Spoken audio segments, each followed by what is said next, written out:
सार पाई लागिछि लंबा धाड़ी।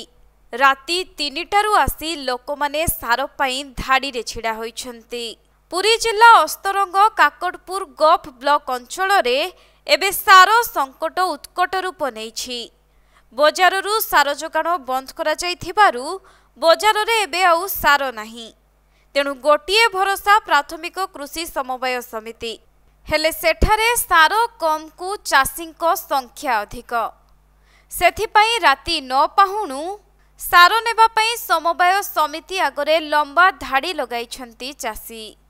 मोबाइल 3टा चला जा आसल सोमवार दिन 3टा पर ठिया हिंगी फेरिलु आज 3टा फेरिलु ये ताकर प्रतिबंध धरिकी ताकर सेक्रेटरी पीएम सब ताकर सारा सप्लाई करूंती आमे चाषी मान ठिया हिंगी फेरुछु आ एम तो 3 दिन खाइयो ना सकाळ 3टा राति एपन ताऊ ये कथा चाषी को तो ध्वंस हवा गया सरकार आइला दे आ 3 वर्ष ला हम 61 वर्ष रे मते 61 वर्ष हम लाइन ठिया नहीं ए वर्ष फास्ट ठिया होती कौन सरकार कौन डबल इंजिन कहीं हमको तो बुझते मारूँ आज्ञा।